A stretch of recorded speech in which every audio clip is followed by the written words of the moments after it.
گفتگو کا موضوع اور محور تربیت ہے، اس لیے میں اس کے دقیق علمی اور تفسیری نکات کی طرف نہیں جانا چاہتا،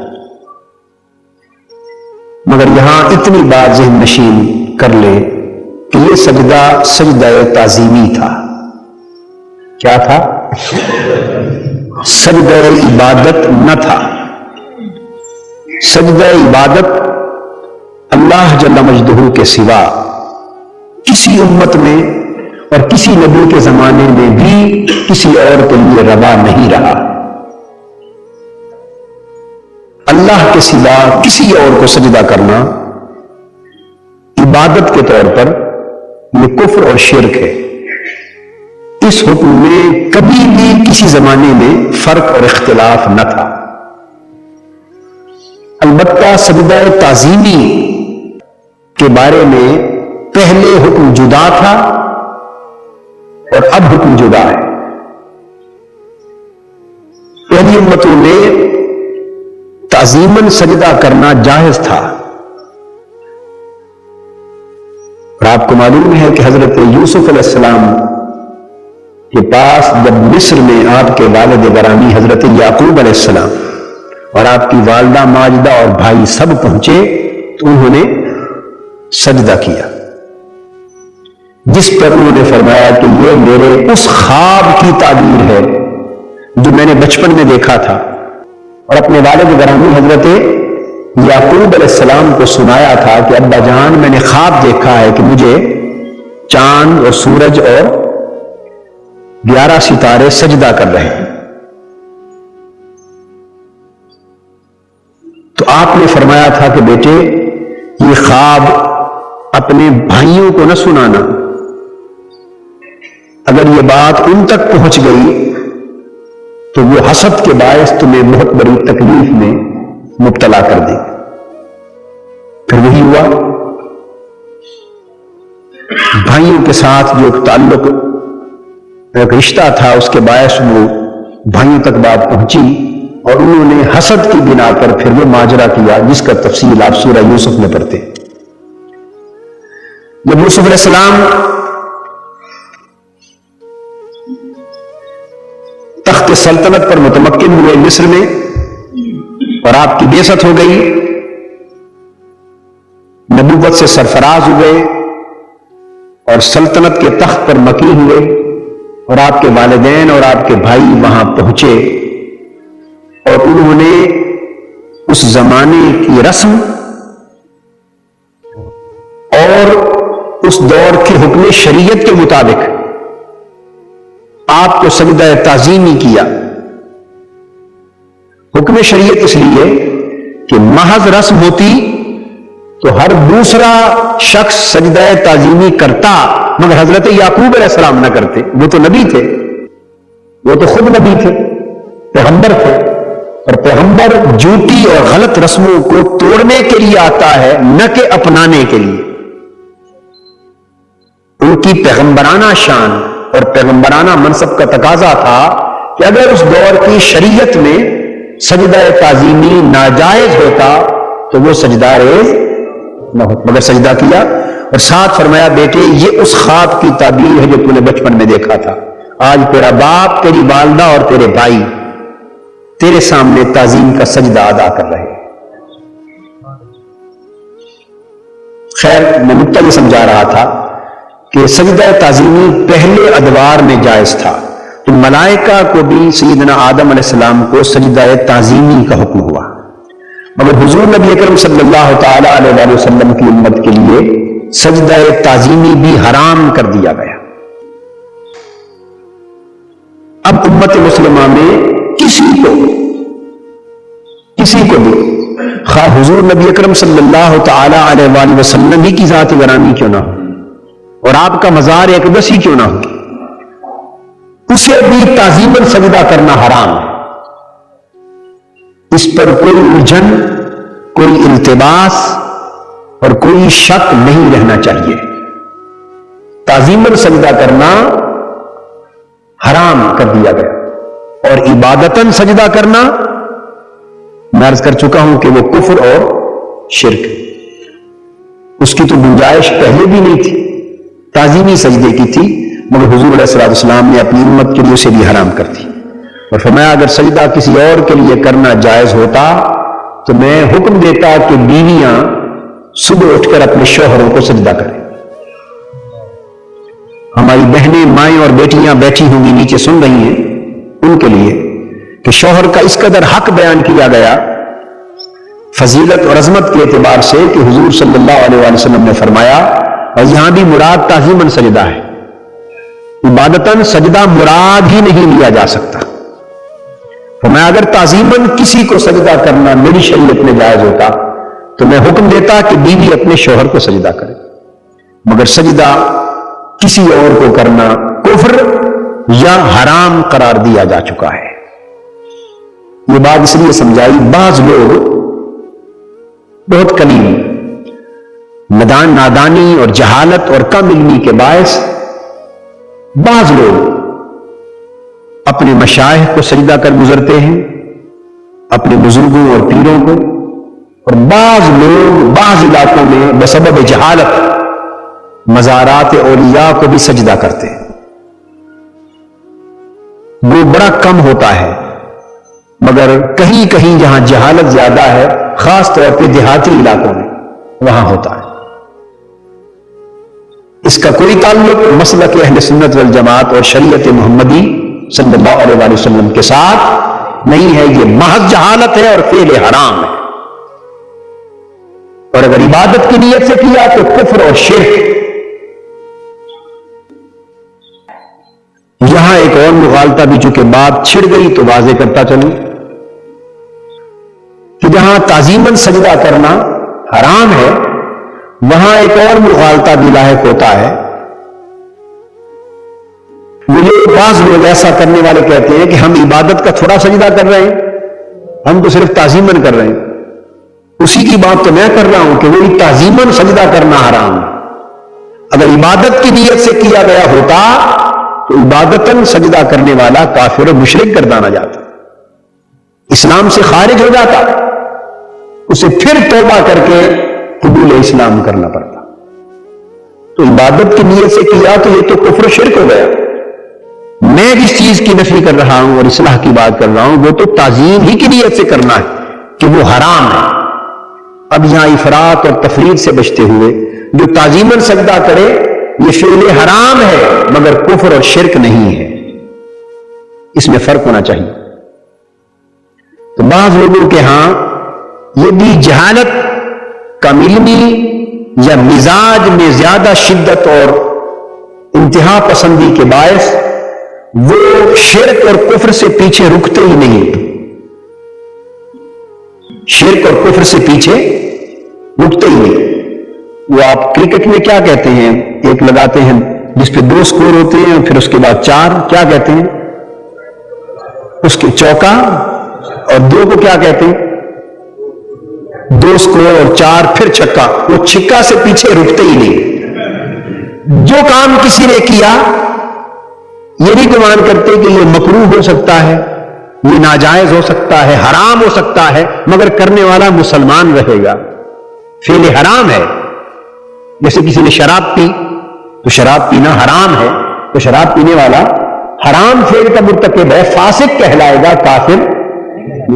کسی نے بدکاری کی، چوری کی، ڈاکہ کیا، جھوٹ بولا، یہ سب فعل حرام ہے، کبیرہ گناہ ہے، مگر ان کبائر کا اور محرمات کا مرتکب فاسق و فاجر کہلائے گا، کافر رہے گا دائرہ اسلام کے اندر۔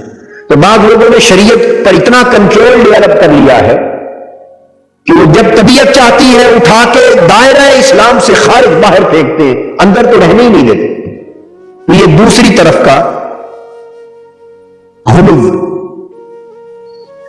سو جو چیز کفر و شرک ہو صرف اسی کو کفر و شرک کے درجے میں رکھنا چاہیے، جو حرام ہو اس کو حرام کے درجے میں، جو مکروہ ہو اسے مکروہ کے درجے میں، اور جو مباح اور جائز ہو اسے مباح اور جائز کے درجے میں۔ بدقسمتی سے ہمارے ہاں ہر طرف افراط اور تفرید کا ایسا میلان پیدا ہوا ہے کہ ہم اعتدال کی راہ پر چلنا بھول گئے، یا ادھر چلتے ہیں تو اعتدال کھو دیتے ہیں، اور ادھر چلتے ہیں تو تب بھی اعتدال کھو دیتے. کھڑے ہوتے ہیں تو انتہاؤں پر جا کر کھڑے ہوتے, دو انتہاؤں پر, درمیانی راہ بھول جاتے.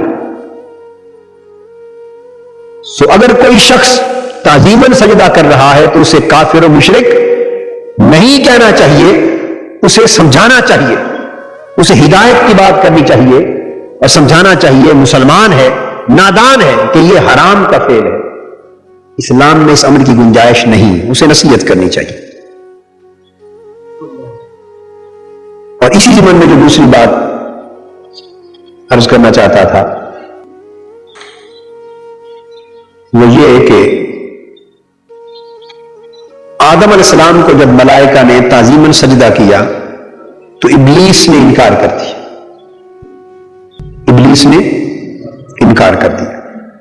فسجدوا, سب ملائکہ نے سجدہ کیا الا ابلیس, ابا واستکبر وکان من الکافرین, اس نے انکار کیا اور تکبر کیا, اپنی بڑائی ظاہر کی اور کافروں میں سے ہو گئے. یہاں دو چیزیں جو میں نے عرض کیا تھا کہ اس موضوع سے قبل کہ جنت کیسے پائی اور کیسے کھو دی اور کیسے کھوئی اور اب پھر کیسے پائیں گے, اس سے قبل جو تربیتی نقطہ سمجھانا چاہتا تھا وہ یہ کہ ابلیس نے انکار کیا, اللہ رب العزت کے حکم کی تعمیل سے منکر ہوا.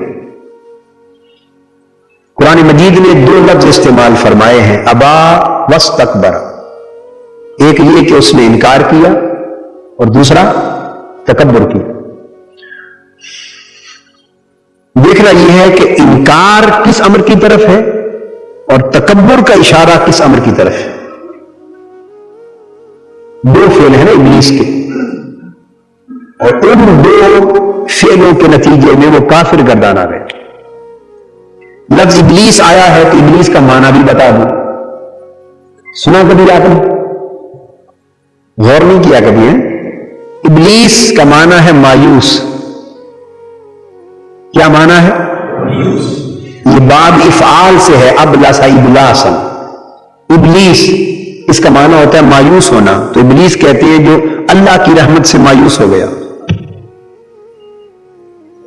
اب آپ نے دیکھا کہ اس کے نام کے اندر اس کی حقیقت مضمر ہے, اس کے نام کے اندر اس کی حقیقت مضمر ہے.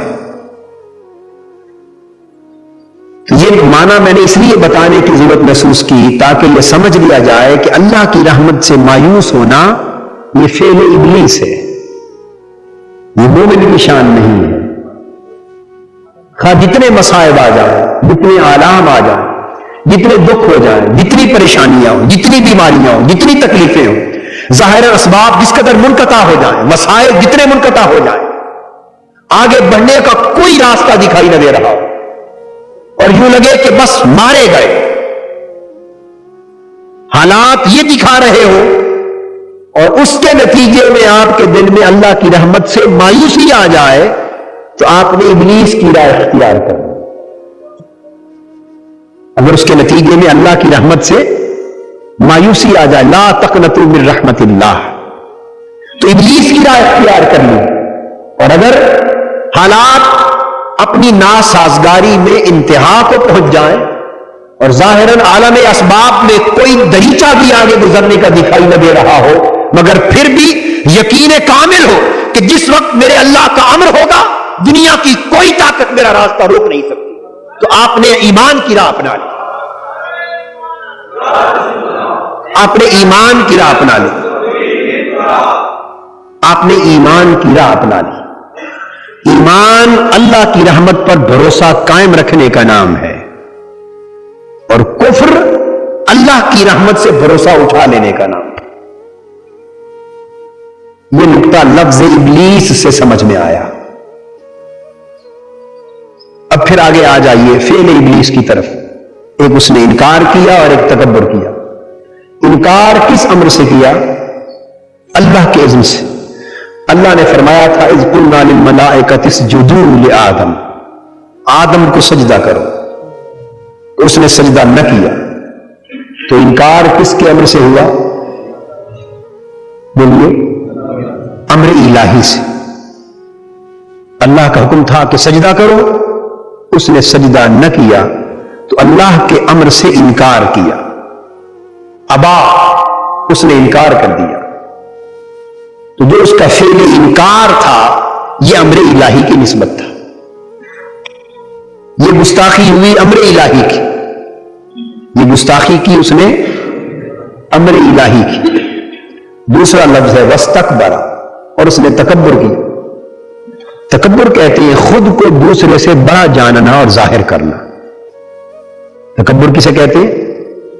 اور یہ استکبار سے ہے، باب استفعال.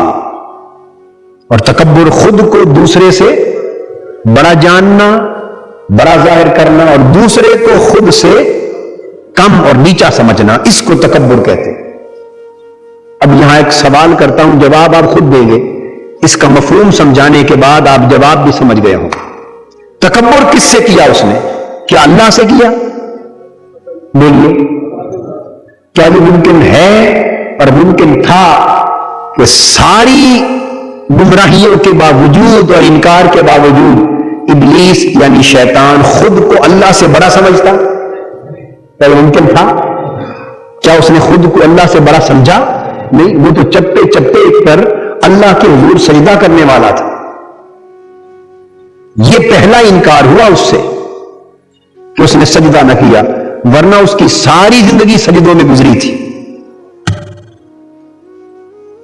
کبھی ایسا ہوتا ہے کہ ایک سجدہ پچھلی ساری قضاؤں کو اداؤں میں بدل دیتا ہے، اور کبھی ایسا ہوتا ہے کہ ایک سجدے کا انکار پچھلی ساری اداؤں کو قضا بنا جاتا. علامہ نے کہا نے ایک سجدہ جسے تو گراں سمجھتا ہے، 1000 سجدوں سے دیتا ہے آدمی کو نجات. کبھی ایک سجدہ تقدیر بدل جاتا ہے، اور کبھی ایک سجدے سے انکار پچھلے سارے سجدوں پر پانی پھیر دیتا. اس لیے طاعت کے سفر میں غفلت کبھی نہیں کرنی چاہیے. یہ بات دل میں جاگزین کر لیں. طاعت اور عبادت اور اطاعت کے سفر میں اور بندگی کے سفر میں، کیا بندگی کے سفر میں غفلت کبھی نہیں کرنی چاہیے. انکار تو بڑی آگے کی بات ہے، میں فقط غفلت کی بات کر رہا ہوں. غفلت نہیں کرنی چاہیے. کیوں؟ کہ عمر بھر مستعد رہے، سفر طے کرتے رہے، منزل قریب آ پہنچی، مگر بسا اوقات ایسا ہوتا ہے کہ ایک لمحے کی غفلت 100 سال کا سفر رائے گاہ کر دیتی. یک لحظہ غافل بودمو 100 سال منزل دور شد، ماندم کہ خار از پا کشم محمل نہاں شد از نظر. وہ کہتے ہیں کہ میں دوڑا جا رہا تھا، محبوب میرا کجاوے پر تھا، اونٹنی پر سوار تھا، کجاوے پر تھا، اور میں ننگے پاؤں صحرا بصحرا، جنگل بجنگل، ننگے پاؤں کے تلووں میں کانٹے چبھتے رہے، مگر میں دوڑتا رہا کہ محبوب کے کجاوے تک جا پہنچوں اور محبوب کو پالوں. بس قریب ہی آ پہنچا تھا، 100 سال کا سفر طے کر کے آیا تھا. کانٹے اتنے لگے پاؤں کے تلوے میں، اتنے چبھے کہ میں ایک لمحے کے لیے جھکا کہ خار از پا کشم، کہ تھوڑا کانٹوں کو نکال لوں پاؤں سے اور پھر تازہ دم ہو کے دوڑ کروں گا. غفلت کی تازہ دم ہونے کی خاطر ایک لمحے کے لیے جھکا تاکہ کانٹے نکال لوں اور پھر دوڑ کروں گا. یک لحظہ غافل بودمو 100 سال منزل دور شد. جب سر اٹھایا کانٹا نکال کر اور منزل کی طرف دیکھا تو 100 سال کا سفر منزل کو اجل کر گیا تھا. جو سفر طے کیا تھا وہ ضائع ہو گیا. منزل جو قریب دکھائی دے رہی تھی ایک لمحے کی غفلت میں پھر دور ہو گئی. تو کبھی لمحہ بھر کی غفلت 100 سال کی طے کی منزلوں کو نقصان پہنچا جاتی ہے.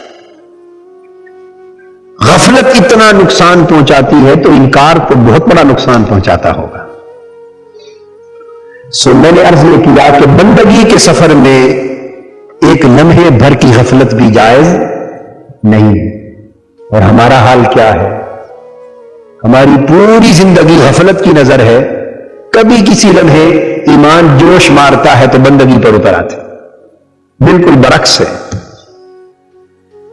بالکل برعکس، اور چاہتے ہیں کہ منزل نہیں ملی، ہفتہ 10 دن 15 دن مہینہ 6 مہینے سال بڑی مستعدی کے ساتھ عبادت کرتے ہیں، بندگی کا حق بجا لانے کی کوشش کرتے ہیں، حق تو بجا نہیں لا سکتے، مگر جب منزل نہیں ملتی جو ہم اپنے ذہن میں رکھ لیتے ہیں تو کہتے ہیں جی اتنی محنت کی مگر منزل نہیں ملی۔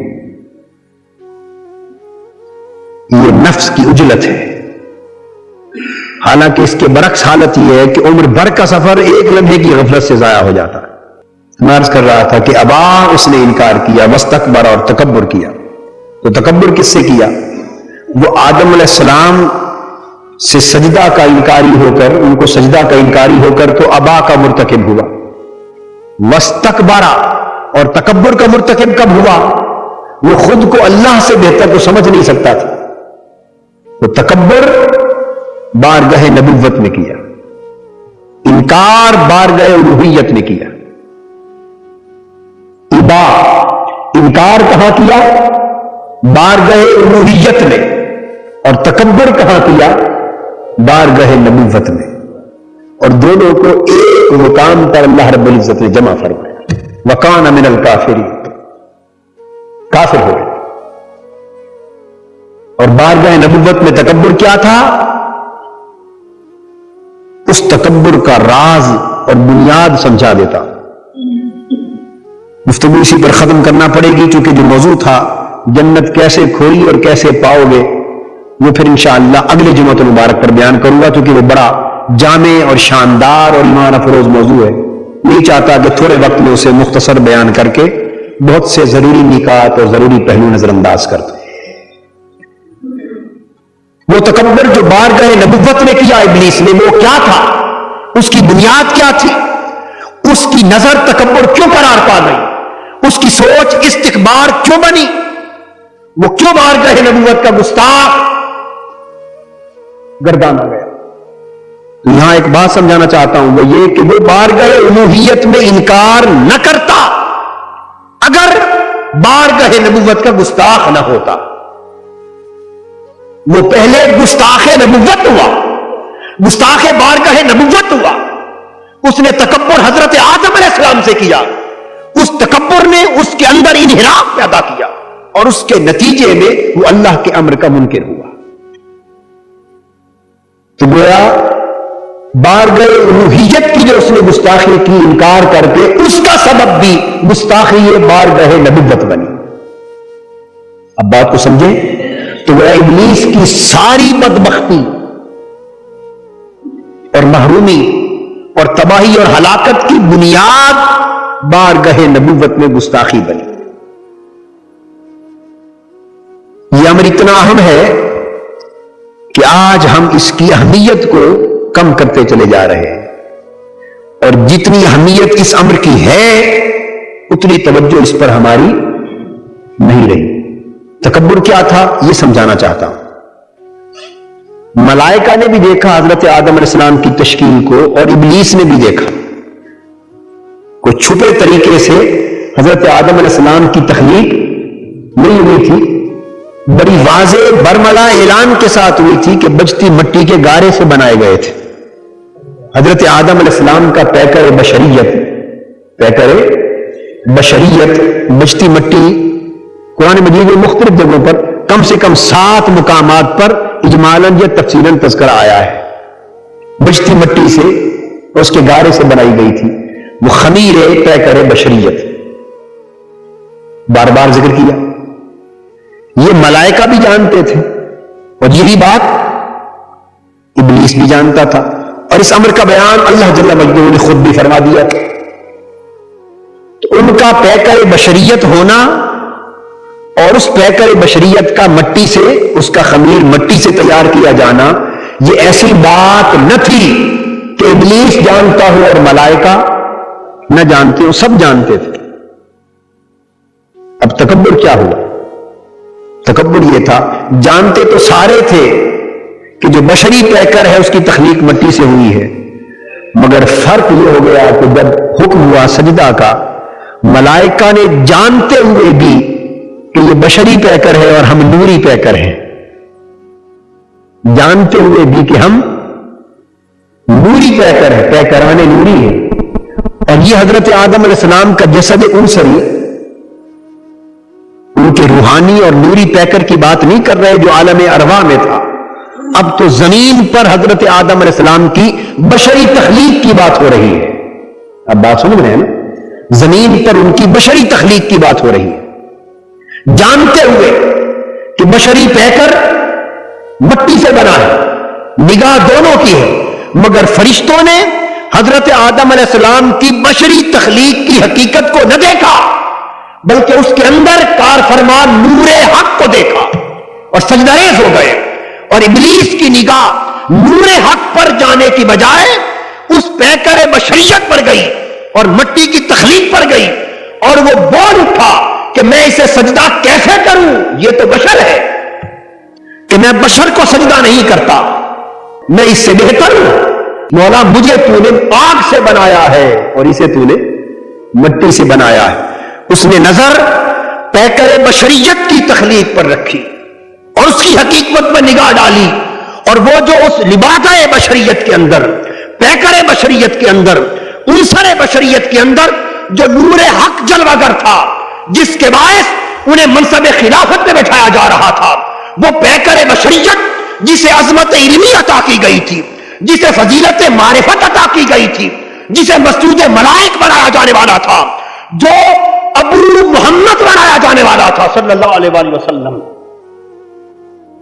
اس پہ نظر نہ کی، بشریت کی تخلیق پہ نظر کی، اور بشریت کو دیکھ کر بول اٹھا، چیخ اٹھا کہ یہ بشر ہے، میں سجدہ کیوں کروں؟ تو نگاہ بشریت پہ ڈالی تو فضیلت کا انکار ہو گیا، فضیلت اور عظمت سے نظر ہٹ گئی۔ جانتے ملائکہ بھی تھے کہ بشریت ہے، مگر بشریت کا ذکر نہ کیا، نگاہ نور حق پر رکھی، فضیلت کے معترف ہو گئے۔ تو جنہوں نے بشریت کے اندر نور دیکھا، بشریت کے اندر علم دیکھا، بشریت کے اندر منصب خلافت دیکھا، بشریت کے اندر شان نیابت دیکھی، بشریت کے اندر عظمت دیکھی، انہوں نے تذکرہ بشریت نہ کیا، امر الہی کی پاسبانی میں جھک گئے، اور جس شیطان کی نظر اندر جلوہ گر نور پر پڑنے کی بجائے فقط بشریت پہ آ کے رک گئی، بشریت پہ آ کر رک گئی، اس نے موازنہ کیا کہ تو میں تو اس سے بھی اعلیٰ ہوں، معاذ اللہ استغفر۔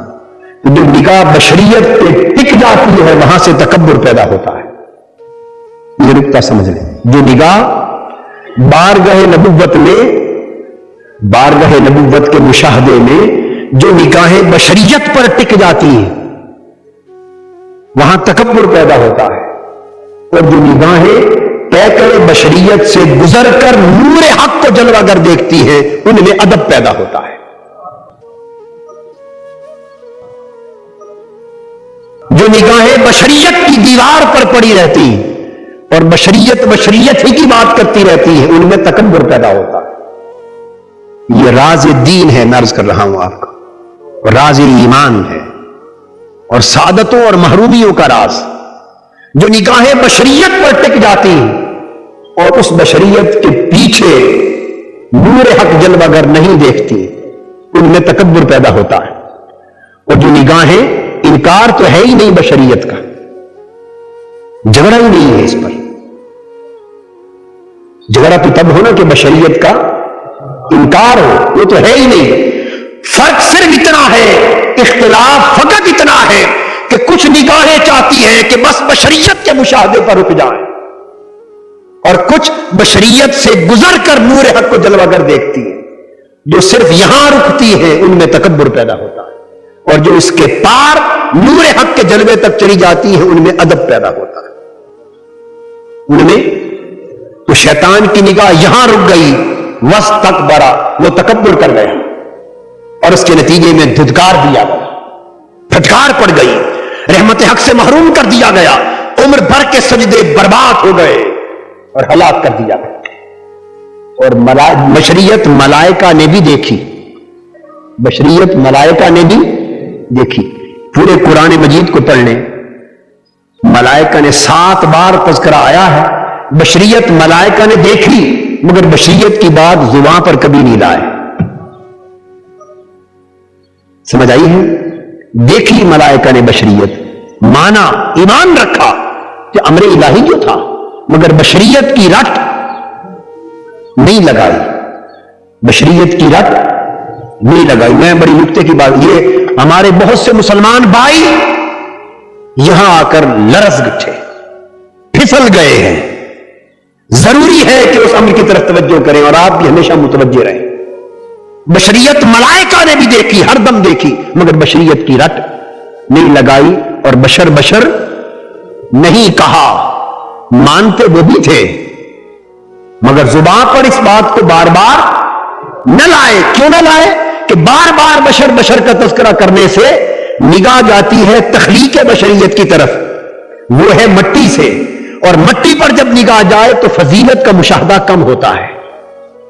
اب میری بات کو سمجھے, فضیلت کا اعتقاد کم ہوتا ہے اور اس میں سے نگاہ گزر کر اگر بشریت کو مانتے ہوئے نگاہ نور پر ٹکی رہے تو نور چونکہ بلند شے ہے سو وہاں فضیلت کا تصور ابھرتا ہے, وہاں فضیلت کا تصور ابھرتا ہے. نہ انکار اس حالت کا کرو اور نہ اس حالت کا کرو, مگر مقام سمجھا رہا ہوں کہ نگاہ کہاں ٹکے, نگاہ بشریت پہ نہ رہے, کیونکہ بشریت پہ اگر نگاہ مرکوز کر لی تو اس کے پیچھے پھر مٹی سے تخلیق کا تصور آئے گا, اور جب مٹی سے تخلیق کا تصور آئے گا تو عظمت اور فضیلت کے تصور میں کمی واقع ہوتی چلی جائے گی. میں اس کی ایک مثال دیتا ہوں آپ کو, اگر آپ اس کو زندگی میں جب تک یاد رکھیں گے یہ نکتہ نہیں بھولیں گے. مثال دیتا ہوں, آپ کا ایک والد ہوتا ہے, اس کو بھی سامنے رکھ لیں, استاذ کو سامنے رکھ لیں, مرشد کو سامنے رکھ لیں, کسی بزرگ شخصیت کو سامنے رکھ لیں, باپ ہی کو سامنے رکھ لیں. آپ کا باپ بڑا متقی, بڑا عالم فاضل, بڑا پاکیزہ, عابد, زاہد, نیکوکار, تہجد گزار, ساری رات عبادت کرنے والا شخص, بڑا خوش خلق ہے, صاحب اخلاق حسنہ ہے, اس کے اندر بڑی بلائیاں اور اچھائیاں, یہ اس کا کردار. اب میں جو نکتہ سمجھانا چاہتا ہوں وہ یہ کہ بحثیت باپ کے اور بحثیت انسان اور بحثیت بشر کے, جہاں اس کے اندر یہ نورانی اعمال ہیں, نورانی اعمال, اچھے اعمال, بزرگی کے اعمال, وہاں بحثیت انسان اور بشر کے اس کے کچھ نفسانی اور جسمانی تقاضے بھی تو ہیں. اگر نہ ہوتے تو آپ پیدا ہوتے, نہ پیدا ہوتے تو آپ کے والد اور آپ کی والدہ کی ملاقات بھی ہوتی, آپ اسی گھر میں رہتے, اپنے ماں باپ کو دیکھتے ہیں کہ وہ کمرے میں, اس کمرے میں ہیں, مل رہے ہوں. میں بڑی کھری اور بالکل نکھری ہوئی بات اس لیے سمجھا رہا ہوں تاکہ کم سے کم ذہنی سمجھ کی سطح رکھنے والا بھی سمجھے بغیر نہ رہ سکے. آپ ایک کمرے میں لیٹے ہوئے ہیں, آپ کو پتا ہے کہ آپ کے والدین اس کمرے میں ہیں, تو ملاقات کر رہے ہوں گے, مقاربت کر رہے ہوں گے, مباشرت کر رہے ہوں گے, علم ہے, یہ اندازہ لگانا کوئی مشکل بات نہیں ہے. مگر اب نیک خصلت اور نیک بخ اولاد ہونے کا تقاضا کیا ہے کہ جو بھی آپ کے والدین الگ کمرے میں سوئیں تو آپ ساری رات یہی دھیان رکھیں کہ اب میرا والد اور میری والدہ یوں مل رہے ہوں گے, اب ننگے پڑے ہوں گے, اب آپس میں مقاربت یوں کر رہے ہوں گے. جو اولاد واقعہ ہے حقیقت, مگر جس اولاد کا تصور اور تصور کی نگاہ اپنے ماں باپ کی نسبت اس عمل پہ رہتی ہے وہ بدبخت نہیں تو اور کیا ہے, وہ بدبخت نہیں تو اور کیا. خلاف حقیقت نہیں کیا, کچھ خلاف واقعہ کوئی کام نہیں کیا, جو وہ سوچ رہے ہیں وہی وہ ممکن ہے اسی حالت میں ہو. مگر نیک خصلت اولاد ادھر اپنی سوچ کو بھی نہیں لے جاتی. کیوں؟ اگر روزانہ یہی سوچے تو 3-4 مہینے کے بعد جس کے ذہن میں یہ بات راسخ ہو جائے وہ ادب کریں گے ماں باپ کا. جو ہی والدین سامنے آئیں گے ان کا ذہن پھر رات والے تصور کی طرف چلا جائے گا, اور وہ ادب اور احترام کہ ماں کے قدموں کے تلے جنت ہے. اور جس نے ہر رات یہ سوچا ماں کی نسبت اور سال سوچا, اب اس کے ذہن میں ادب کا وہ تصور قائم رہ سکتا ہے. جو ہی سامنے آئے گی ماں کی شکل, ذہن اس کا شیطنت کی طرف چلا جائے گا. اور دوسری طرف نیک بخت اولاد کیا کرے گی کہ وہ ان کے اس تعلق کی طرف دیکھنے کی بجائے وہ ان کی عبادت گزاریوں کو دیکھے گی. اولاد پر ان کی شفقت کو دیکھے, کس طرح ماں اولاد پر شفیق ہے, کس طرح باپ اپنے منہ سے بھی لقمہ نکال نکال کے اولاد کو کھلاتا ہے, کس طرح پڑھاتا ہے, کس طرح تربیت کرتا ہے, کس طرح ساری رات مصلے پہ کھڑے ہو کے عبادت کرتا ہے. وہ ان کے دوسرے پہلوؤں کو دیکھے گی. کیوں؟ ان دو طرح کے مشاہدوں سے فرق کیا ہوتا ہے؟ اگر مشاہدہ کا مرکز وہ بات رکھی جائے تو ادب کم ہوتا چلا جاتا ہے, یہاں تک کہ ختم ہو جاتا ہے. اور اگر مشاہدے کا مرکز یہ تصور رکھا جائے تو ادب بڑھتا چلا جاتا ہے. نہ انکار اس بات کا ہے اور نہ انکار اس بات کا ہے, مگر آپ کہیے کہ خوش بختی کس میں ہے اور بدبختی کس میں؟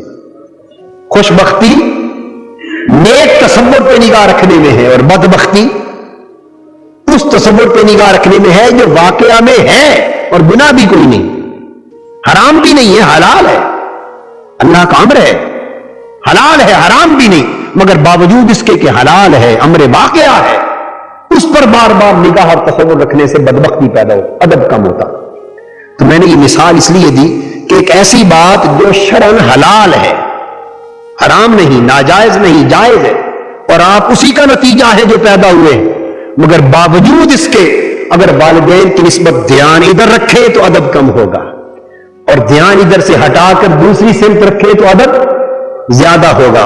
اب بلا تشبیہ و بلا مثال, اب میں یہ مثال بھی اس بارگاہ پر صادر نہیں کرتا, یہ صرف ایک مسئلہ, ایک تصور, ایک نقطہ نظر سمجھانے کے لیے مثال دی. اگر یہ بات سمجھ گئے اب میری اس بات کو سمجھنے کی کوشش کریں. بے شک پیکر نبوت صلی اللہ تعالی علیہ وآلہ وسلم, خواہ وہ حضرت آدم علیہ السلام یا حضور نبی اکرم صلی اللہ علیہ وسلم کی ذات گرامی ہو, بے شک وجود نبوت کا ایک نوری وجود ہوتا ہے اور ایک بشری وجود ہوتا ہے. ایک نوری وجود ہوتا ہے اور ایک بشری وجود ہوتا ہے. بشری وجود کی تخلیق مٹی سے ہوتی ہے. یہ جدا بات ہے کہ حضور علیہ السلام کے پیکر بشریت کی بھی تخلیق اس مٹی سے ہوئی کہ جس کے برابر ہمارا نور بھی نہیں ہے. یہ جدا تفصیل ہے, اس وقت میں اس کو بیان نہیں کرنا چاہتا, وہ پھر کسی موقع پر عرض کروں گا. مگر عرض یہ کرنا چاہتا ہوں کہ اس کی تخلیق مٹی سے ہوتی, اور نوری وجود عالم امر, عالم انوار کی شے ہوتی, جو ملائکہ سے بھی بالا ہوتا. انکار دونوں میں سے کسی کا نہیں کر سکتے اہل ایمان. فرق صرف یہ ہے کہ کچھ لوگ اپنی نگاہ اور مشاہدے کا مرکز بشریت کے تصور کو کر لیتے ہیں, اور کچھ اپنی نگاہ اور مشاہدے کا مرکز اس بشریت کے پار نورانیت کے تصور کو کر لیتے ہیں. بار بار بشریت کی رٹ لگانے سے حاصل تو کچھ نہیں ہوتا. بار بار بشریت کی رٹ لگانے سے حاصل تو کچھ نہیں ہوتا, مگر جتنا ذکر اسی کا کرو گے تو بار بار تخلیق بشریت سے, مٹی سے پیدا ہونا, کھانا پینا, چلنا پھرنا, شادی بیاہ, اولاد, یہ بشریت کے تقاضے ہیں نا. تو بار بار اس کا ذکر کرنے سے آقا دو جہاں صلی اللہ علیہ وآلہ وسلم کی حیات طیبہ کے ان پہلوؤں کو اجاگر کرو گے, اور جو یہ پہلو اجاگر ہوں گے وہ ادب جو بلندی روحانیت کے ساتھ متعلق ہے وہ اوجھل ہوگا. اور جتنی نگاہ آقا دو جہاں صلی اللہ علیہ وسلم کے نورانی تصورات کی طرف کرو گے تو آپ کا مقام عالم بشریت سے بلند عالم ملکوتیت میں نظر آئے گا, اور عالم ملکوتیت سے بلند مکان و لا مکان میں نظر آئے گا, اور اس سے بلند مکان کعبہ کو سیر میں نظر آئے گا. جو تصور اونچا جائے گا ادب بڑھتا جائے گا, ادب بڑھتا جائے گا, ایمان کامل ہوتا چلا جائے گا.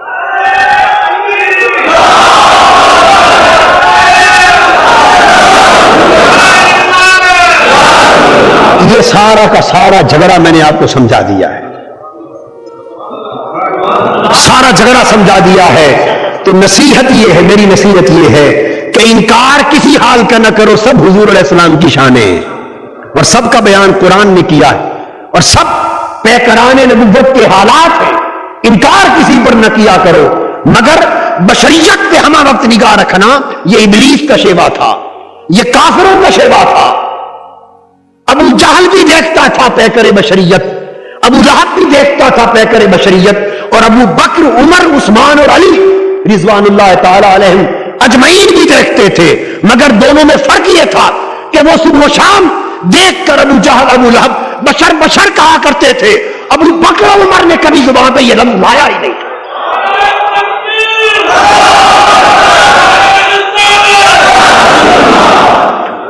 ایمان ہر ایک کا تھا مسلمانوں کا، مگر اہل ایمان اس لفظ کو زبان پر لاتے نہیں تھے، چونکہ بعض چیزیں صرف ماننے کے لیے ہوتی ہیں،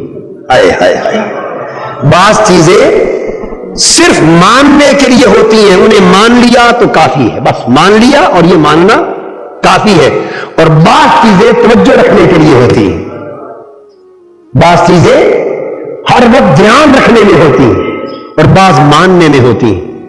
تو اے اہل ایمان، انبیاء کی بشریت فقط ماننے کے لیے ہے، فقط ماننے کے لیے ہے تاکہ شرک نہ ہو اور سیرت اور اسوہ کا تصور سمجھ میں آ جائے، اور انبیاء کی نورانیت ہر وقت دھیان میں رکھنے کے لیے ہے، ہر وقت تاکہ روح کو جلا ملے۔ کیا؟ روح کو جلا ملے۔ مٹی سے تخلیق پر دھیان نہ رکھا کرو، مان لینا کافی ہے، بس دھیان رکھا کرو تخلیق نوری پر تاکہ ادب بڑھتا چلا جائے، اور ادب ہی کے زیادہ ہونے کا نام ایمان ہے، اور ادب کے کم ہو جانے کا نام بے ایمانی ہے۔ تو شیطان جو شیطان ہوا ابلیس، اس نے تکبر کیا، اور تکبر کی بنیاد کیا بنی کہ دھیان بشری تخلیق پر مرکوز کر دیا، بس اس پر مرکوز کرنے کی دیر تھی کہ اندر فتنہ کھڑا ہو گیا، اندر اس فتنے نے اس کی ساری زندگی کی عبادت برباد کر دی۔